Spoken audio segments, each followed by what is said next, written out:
공부하라고 말할 수 있는 학부모의 자격.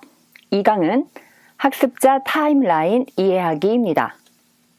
우리는 서울대 가고 싶다는 아이의 혹시 모를 질문에 대비해서 학부모의 자격증을 따려고 하는 거 잊지 않으셨죠?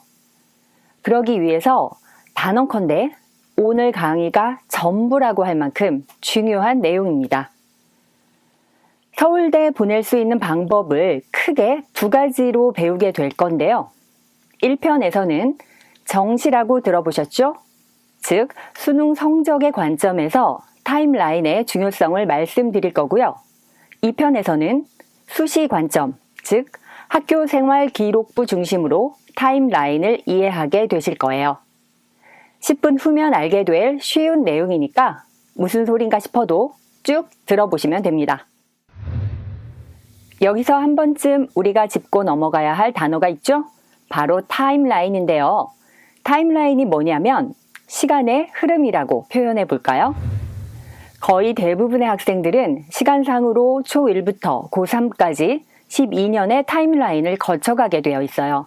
그리고 이 시간들은 대부분 연결되어 있습니다. 그러니까 초등이 중등으로, 중등이 고등으로 영향을 준다는 말이고, 아이의 타임라인에 맞게 그 시기에 하지 않으면 안 될 일들이 존재하는데요. 중요한 건 타이밍에 맞춰 할 일을 했을 때 벌어지는 좋은 일보다 그 타이밍에 맞춰 해야 할 걸 안 했을 때 생기는 문제가 훨씬 대박이라는 걸 꼭 깨달아 주셔야 합니다. 그래서 타임라인에 맞는 학부모의 자격증은 방법론적으로 보면 초, 중, 고 자격으로 나뉘어져 있는데요. 아직까지는 총론이니까 지금은 초1부터 고3까지 아이가 걸어갈 12년 전체를 이해하고 가는 것이 중요합니다. 많은 학부모님들이 초등학교 입학한 아이 손을 잡고 떠밀리듯 길을 떠나시는데 중요한 게 목적지가 어딘지를 모르고 일단 출발부터 한다는 거죠. 서울에서 부산 가는 방법은 수십, 수백 가지가 있겠지만 목적지가 분명하면 어찌되었든 도착할 확률이 높은데요. 학부모 여정은 그냥 정처 없이 떠난 거예요. 그게 첫 번째 문제입니다. 목적지가 분명하지 않기 때문에 가는 길을 모를 수밖에 없고 길을 모르니 왔다 갔다 하게 되고 가는 방법도 바뀌고 이게 좋은지 이게 맞는지 판단을 할 수가 없겠죠. 그래서 모든 상황이 다 어렵게만 느껴지는 겁니다. 여기서 우리는 목적지를 서울대라고 정했는데요. 나는 서울대 말고 카이스트나 연대의대, 경희대, 한의대 보낼 건데 라고 하시면 저 울어도 되죠? 심지어 꼭 서울대 가야 행복한가요? 라고 하시면 안 된다는 것도 이미 말씀드렸고요. 본격적으로 이제 타임라인 설명을 드리겠습니다. 입시 용어, 입시 제도, 어려운 얘기 여기서는 깊이 안 할 거고요. 굵직하게 중요한 몇 가지 포인트만 짚어보시면 됩니다. 화면에 보이는 타임라인의 가장 오른쪽 끝 고3, 9라고 써있는 빨간 동그라미가 보이시죠? 고3 때 보는 9월 모의고사 성적을 말합니다. 이때 성적이 언제랑 같냐고 했냐면요. 고1 3월 모의고사 성적과 같다는 의미입니다. 놀랍지 않나요? 고3 말 9월 모의고사 성적이 고1 3월 성적이랑 같다는 말은 뭘 의미할까요? 네, 말 그대로 고등학교 1학년 첫 시험 성적이 고3 수능 성적과 일치한다는 통계를 말씀드리는 겁니다. 이 성적이 뒤집힐 확률이 아주 낮습니다. 왜일까요? 내 아이가 뛰려는데 경쟁자들이 모두 잠을 자주거나 기어서 따라와 준다면 가능할 수도 있는데 경쟁자나 나보다 앞에 있는 애들이 똑같이 뛴다고 가정해 보세요. 내 아이가 추월할 수 있나요? 그러니 출발선이 어딘가가 정말 중요하겠죠. 그럼 여기서 어떤 생각이 들어야 할까요? 좀 더 나가볼게요. 이제 타임라인을 고1 3월로 옮겨보겠습니다. 고1 3월 모의고사는 중학교 과정을 테스트하는 시험이에요. 그리고 이 시험 성적은 고3 성적과 거의 일치한다고 말씀드렸죠. 그러면 이제 눈치채셨나요? 우리가 사실 주목해야 할 시험은 수능이 아니라 고1 첫 번째 모의고사 성적이어야 한다는 겁니다. 자, 중학교 과정 공부시키는 게 어려울까요? 고등학교 과정이 어려울까요?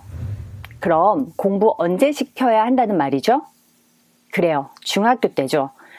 마음 약한 학부모님들, 아이들 거의 못 놀게 하고 그 시기에 공부만 시켜야 되는 거야? 또 이런 생각하실 거잖아요.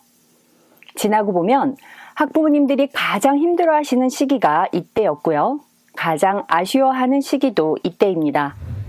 초등학교 학부모 자격증을 따셨다면 뭐 그렇게 걱정하지 않아도 되실 건데 혹시 지금 그 시기를 자격증 못 따고 지나오셨다면 중학 학부모 자격증 인생 걸고 무조건 따셔야 합니다. 쉽지는 않지만요. 결론부터 말씀드리면 아이들이 공부하는 걸 무조건 싫어한다는 단정은 이제 안 하시는 게 좋아요. 의외로 부모님들이 다른 아이는 다 해도 우리 아이는 안 할 거다라는 믿음이 있어요. 남들은 다 믿어주는데 나만 내 자식을 못 믿는 우픈 현실입니다. 그런데 보세요. 사람은 누구나 잘하면 그걸 계속 하고 싶어 하지 않나요? 뭔가 하기 싫어하는 것도 이유가 있어요. 내가 엄청 못한다고 생각하거나 방법을 몰라서 하기 싫은 거죠.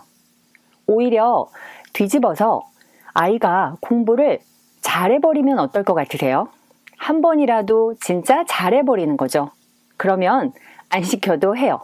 자기가 공부 잘해서 좋은 게 뭔지 알아버렸거든요. 당연히 지키고 싶죠. 그 행복을. 한 번이라도, 한 과목이라도 그런 경험이 있다면 말이죠. 자, 그래서 미리 예고해 드리자면 중학교 때 공부를 하게 할 거고 공부가 그렇게 고통스러운 것만은 아니라는 걸 알고 미친 듯이 반항하게 하지 않을 거고요. 특히 사춘기니 중2병이니 자유학기제니 그런 단어에 속아서 내 아이한테 가장 중요한 시간을 망쳐버리는 일을 하지 않게 해드릴 거예요. 그러기 위해서 중학생 학부모의 자격증을 따셔야겠죠. 중학교 시기에 비행기 이륙할 때처럼 가장 많은 연료를 태워야 하는 건데 그렇게 하면 언제 좋을까요? 그렇죠. 고등학교 입학 시 스타트 라인이 달라지겠죠. 엄마가 하라는 대로 했는데 진짜 서울대 갈 수 있게 되는 거죠. 그냥 섰는데 이미 맨 앞에 있어요. 내 뒤로 애들이 바글바글해요. 최소 못해도 이때 평균 85점 이상이어야 그나마 끝까지 완주가 가능하고요. 서울대 간다면 그냥 맨 앞줄에 서야죠. 그 노력을 고등학교 가서 하는 게 아니라고요. 여기서 가장 큰 착각이 있었던 거예요. 목적지에 가는 지름길과 중요한 환승 지점들이 있었는데 그러면 헤매지 않고 빠르게 갈 수 있는데 부모가 가본 적이 없어서 가이드를 할 수가 없는 거죠. 자, 중학생 시기가 고등학교와 나아가 대학 입시에 큰 영향을 준 것을 이해하셨다면 우리는 과거가 현재, 또 현재가 미래에 끼칠 영향력을 이제 알아버렸죠. 다들 힘들어하시는 중학생 자녀를 공부시키는 아주 좋은 방법, 언제 만들어주면 더 편할까요? 그렇죠. 초등학생 구간이죠. 이 시기는 부모와 학부모의 역할이 살짝 공존해도 되는 마지막 시기고요. 아직 우리 아이와 관계가 평행선을 달리거나 저 안드로메다로 떠나버려서 내가 뭘 하려고 하면 할수록 더 아이와 멀어지기 전 너무너무 소중하고 다시 없을 타임라인의 핵심 중의 핵심 구간입니다. 만약 초등학생 학부모 자격증을 따시면 단언컨대 가정은 늘 평화로울 거예요. 초등학생 자녀와 학부모의 가장 유명한 전쟁 아시죠? 초등 숙제 전쟁이라고 하죠. 우리 가정엔 숙제 전쟁이 일어나지 않을 거예요. 물론 사람이다 보니 약간의 충돌은 당연히 있겠죠. 초등학부모의 자격증은 가치로 환산하면 돈으로 얼마쯤 될까? 저는 짐작도 안 되네요. 더 중요한 건 이 시기에 자격증을 따시면 나중에 아무리 돌아오고 싶어도 올 수 없는 시간을 아이에게 사주시는 게 될 거예요. 어렸을 때 사줬더니 10년, 20년 후에 수십, 수백 배로 수익을 내줄 우량 주식을 사준 거라고 생각하시면 딱 맞는 표현이에요. 어떤 종목을 사주시면 되는지는 초중고 학부모의 자격 세부 강의 때 알려드릴 겁니다. 오늘 강의 정리해 볼게요. 서울대 가는데 필요한 좋은 성적, 언제 배우는 내용으로 결정된다고요? 네, 맞아요. 중학교 과정이에요. 중학교 때 가장 많이 놀게 하는 학부모의 자격이 없는 분들이 되시면 안 된다는 거. 아이가 정말 감사하고 또 감사하다고 말할 학부모가 되어 주셔야 한다는 거 명심해 주세요. 중학교 시기를 힘들지 않게 공부시키려면 뭐가 필요하다고요? 네, 초등 학부모의 자격증이 필요해요. 학습자의 12년 타임라인은 이렇게 연결되어 있어요. 입시 제도와 교육 정책이 그렇게 만들어져 있거든요. 정작 자녀 입시의 주체인 학부모들은 그걸 또 잘 몰라요. 다음 시간에는 학습자 타임라인 이해하기 2편, 고등학교 학교 생활 기록부 이해하기 강의가 진행됩니다. 특히 초, 중 학부모님들 대상으로 말씀드리는 거라 딱딱한 용어나 누구나 알려줄 수 있는 내용은 여기서는 없을 거예요. 초중등 학부모라면 반드시 타임라인 1편, 2편 내용 완전 학습해 주셔야 합니다.